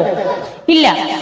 എന്നെ സംരക്ഷിക്കേണ്ട ആളാണ്. എനിക്ക് അദ്ദേഹം ഒന്നും എനിക്ക് തിരിച്ച് ചെയ്യത്തില്ല എന്ന് ഉറപ്പുണ്ടായോണ്ടാണ് ഞാൻ പോയത്. എന്റെ ട്യൂഷൻ സാറ്, ഞാൻ എന്റെ സാറിന്റെ കൂടെ പോകും. സാറ് പഠിപ്പിക്കുന്ന, സാറ് പറയുന്നിടത്ത് ഞാൻ ട്യൂഷന് പോവാണ്. ഞാൻ എന്റെ വീട്ടുകാരും എന്നെ വിടുന്നു. അത് എന്തുകൊണ്ടാ? ആ ഒരു വിശ്വാസം കൊണ്ടല്ലേ. അപ്പൊ അദ്ദേഹം എന്നെ ചൂഷണം ചെയ്താലോ? അങ്ങനെയുള്ളവർക്ക് ശിക്ഷ ഡബിളാണ്. അതായത് ഇപ്പോ ഒരാള് ഒരു പോക്സോയിലെ കുറ്റത്തിന് 5 വർഷമാണ് ശിക്ഷ എന്നിരിക്കട്ടെ, 5 വർഷം ജയിലിൽ കിടക്കുന്ന ഒരാളാണ്, ജയിലിൽ കിടക്കേണ്ട ആളാണ്. പക്ഷെ ഞാൻ ഈ പറഞ്ഞ കൂട്ടരില്ലേ, നമ്മളെ സംരക്ഷിക്കേണ്ടവരാണ് നമുക്കിത് ചെയ്യുന്നത് എന്നുണ്ടെങ്കിൽ ഡബിള് കൊടുക്കും, 10 വർഷം അവർ കിടക്കണം. സാധാരണ ഒരാളാണെങ്കിൽ 5 വർഷം മതി. നമ്മളെ സംരക്ഷിക്കേണ്ട ഒരാളാവുമ്പോ കോടതി ഒന്നും നോക്കത്തില്ല, 10 വർഷമായിട്ട് അയാളുടെ ശിക്ഷയ്ക്ക് പോകും. അപ്പൊ എനിക്ക് അയാൾ കോടതിയിൽ എന്റെ മുമ്പിൽ ഇങ്ങനെ വന്ന് നിന്ന് കഴിഞ്ഞാൽ എനിക്ക് പറ്റുമോ? എനിക്ക് മൊഴി പറയാൻ പറ്റുമോ? ഞാൻ തളരും, മാനസികമായിട്ട് ഞാൻ തളരും. അപ്പം ഇങ്ങനെയുള്ള കൂട്ടര് വരുവാണെങ്കിൽ ഒരു തുണിയുടെ മറവിൽ മാത്രമേ അവരെ കോടതിയിൽ ഇരുത്താവൂ. അതായത് ഇരയിൽ നിന്നും ഒരു തുണിയുടെ മറവ് വേണം. നിയമം പറയുന്ന അതാണ്. എല്ലാ കോടതികളും അത് പാലിക്കുന്നുണ്ടോന്ന് പിന്നത്തെ കാര്യം. നിയമം പറയുന്നത് എന്താണ്? ഒരു തുണിയുടെ മറവിൽ അവർ തമ്മി കാണാൻ പാടില്ല, മുഖാമുഖം അവരൊരിക്കലും കാണാൻ പാടില്ല. അതുകൊണ്ട് എന്ത് ചെയ്യാം? ആ ഒരു തുണിയുടെ മറവിൽ മാത്രമേ കോടതി മുറിക്കുള്ളിൽ ഇവർ 2 കൂട്ടരും ഇരിക്കാൻ പാടുള്ളൂ. ഇനിയിപ്പം അങ്ങനെ ഒരാളാണെന്ന് അത് പോയി, അത് എനിക്ക് പരിചയമില്ലാത്ത ഒരാളാണ് എന്റെ പോക്സോ ചെയ്തത്. പക്ഷേ എനിക്ക് പോക്സോയിലെ ഈ കാര്യങ്ങൾ എനിക്ക് ഇത്രയും നമ്മുടെ കോടതിയിൽ നല്ല തിരക്കല്ലേ, എനിക്ക് പറയാൻ പറ്റത്തില്ല. അതായത് എന്നെ ഇങ്ങനെയൊക്കെ ചെയ്തു, അല്ലെങ്കിൽ എന്നോട് അയാൾ ഇങ്ങനെയൊക്കെ സംസാരിച്ചു എന്നെനിക്ക് ഇത്രയും ആൾക്കാരുടെ മുമ്പിൽ, ഇത്രയും പരിചയമില്ലാത്ത മുമ്പിൽ എനിക്ക് പറയാൻ പറ്റില്ല എന്ന് കോടതിയിൽ ഞാൻ എന്റെ വക്കീൽ മുഖാന്തരം അറിയിക്കുകയാണ്. എന്റെ പബ്ലിക് പ്രോസിക്യൂട്ടർ, എന്റെ സർക്കാർ വക്കീൽ മുഖാന്തരം ഞാൻ അറിയിക്കുകയാണ്. കേൾക്കാവോ? ബാക്കി കേൾക്കാവോ? ഞാൻ എന്റെ സർക്കാർ വക്കീൽ മുഖാന്തരം അറിയിച്ചു, എനിക്ക് ഇത്രയും സമൂഹത്തിന്റെ അല്ലെങ്കിൽ ഇത്രയും സദസ്സിന്റെ മുമ്പിൽ എനിക്കിത് പറയാൻ പറ്റില്ല. അപ്പൊ കോടതി എന്ത് ചെയ്യും? എനിക്ക് ഇൻ ക്യാമറ പ്രൊസീജിയർ എന്ന് പറയുന്ന ഒരു കാര്യം തരും. ഇൻ ക്യാമറ എന്ന് പറഞ്ഞു കഴിഞ്ഞാൽ ക്യാമറയ്ക്കകത്ത് കയറി ഇരിക്കുവാണോ? അത് ക്യാമറയിലൂടെ പറയാനാണോ? അല്ല, ഇൻ പ്രൈവറ്റ്, അതായത് സ്വകാര്യമായി. സ്വകാര്യം എന്ന് പറയുമ്പോൾ അത്രയും സ്വകാര്യമായി ആ ഒരു കോടതി മുറിയിൽ നിന്ന് എല്ലാരും പുറത്തു പോകും. ഇരയുടെ വക്കീല്, ജഡ്ജി, പിന്നെ കോടതിയുടെ 2 സ്റ്റാഫുമാണ് അവര്, പിന്നെ പ്രതിയുടെ വക്കീല്. ഈ കേസിന് വേണ്ടവർ മാത്രം ഈ ഒരു വലിയ മുറിക്കകത്ത് ഈ കേസിന് വേണ്ടവർ മാത്രം വെച്ചിട്ടാണ് പിന്നെ എന്ത് ചെയ്യുന്നത്, വിസ്താരം ഇൻ ക്യാമറയായിട്ട് നടത്തുന്നത്. അപ്പൊ ഞാൻ ഈ ഒരു റൂമിൽ നിങ്ങളെല്ലാം പുറത്തിറക്കി ഞങ്ങൾ 2-3 പേര് മാത്രമാണ് നടത്തുന്നത്. അപ്പൊ ഈ ജനലും കഥകളും ഒക്കെ തുറന്നു കിടക്കുമല്ലേ, നിങ്ങൾക്ക് ഇവിടെ നിന്ന് കേട്ടൂടെ? ഇൻ ക്യാമറ എന്ന് പറയുമ്പോ ഇത് ഫുൾ അങ്ങ് മൂടും, അടയ്ക്കും. ഫുൾ അടച്ച ഒരു അടഞ്ഞ മുറിക്കുള്ളില് ഏറ്റവും സ്വകാര്യമായി നടത്തുന്ന ഒരു പ്രക്രിയയാണ്, അല്ലെങ്കിൽ നടത്തുന്ന ഒരു വിചാരണയാണ് എന്ത്, ഇൻ ക്യാമറ എന്ന് പറയുന്നത്. അതെന്തുകൊണ്ടാ? ആ കുഞ്ഞിന് പുറത്ത് ഇത് പറയാൻ പാടാണ് എന്നുള്ളത് കൊണ്ട്. കുഞ്ഞ് സംസാരിച്ചാൽ മാത്രമേ ഈ കേസ് തെളിയത്തുള്ളൂ. അപ്പൊ അതുകൊണ്ട് ഇൻ ക്യാമറ നടത്തും. അത് വേണമെങ്കിൽ പ്രതിയുടെ വക്കീലിനും ചോദിക്കാം, വാദിയുടെ വക്കീലിനും ചോദിക്കാം. ചില കേസുകളിൽ കോടതി ഇത് അനുവദിക്കത്തില്ല. കാരണം എന്താ? ആവശ്യമില്ലാതെ വെറുതെ കോടതിയുടെ സമയം കളയാനാണെങ്കിൽ കോടതി ഇത് അനുവദിക്കത്തില്ല. അല്ലാത്ത പക്ഷം കോടതി എല്ലാ കേസുകളിലും ഇൻ ക്യാമറ പ്രൊസീജിയർ അനുവദിക്കും. അങ്ങനെ വിസ്താരം എല്ലാം കഴിഞ്ഞതിന് ശേഷം എന്താവുന്നു? വിധി വരികയാണ്. ഈ വിധി വരുമ്പോഴേ കൊച്ചു 10 വർഷം തടവ് അല്ലെങ്കിൽ 14 വർഷം തടവൊക്കെയാണോ കിട്ടുന്നത്? മാറി. കാരണം നമ്മുടെ നിയമം മാറി, നിയമപാലകർ മാറി, നിയമജ്ഞർ മാറി, അതായത് പോലീസുകാർ മാറി. പണ്ട് ഇച്ചിരി പൈസയൊക്കെ കൊടുത്താൽ പോലീസുകാർ മറിയും എന്നൊക്കെ എല്ലാവരും പറയുമായിരുന്നു. പക്ഷെ ഇപ്പൊ അങ്ങനല്ല. അവരെന്ത് ചെയ്യും? ഇരയ്ക്ക് വേണ്ടിയാണ് വർക്ക് ചെയ്യുന്നത്. അവര് പൈസയ്ക്ക് വേണ്ടി വർക്ക് ചെയ്യത്തില്ല.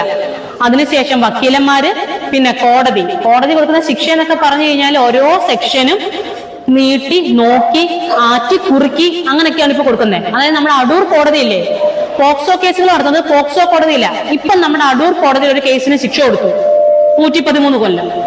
അതായത് ഒരു 52 വയസ്സുള്ള ഒരാൾക്ക് കൊടുത്ത ശിക്ഷയാണ് 113 കൊല്ലം അയാൾ ജയിലിൽ കിടക്കണം. ഒരാളുടെ ആയുസ് 113 ഒക്കെ ഉണ്ടോ? 52 വയസ്സുള്ള ഒരാൾക്ക് 113 ഉള്ള ആയുസിന് കിട്ടുമോ? ഇല്ല. കാരണം ജീവിതകാലം മുഴുവൻ അയാൾ ഇനി എന്ത് ചെയ്യണം?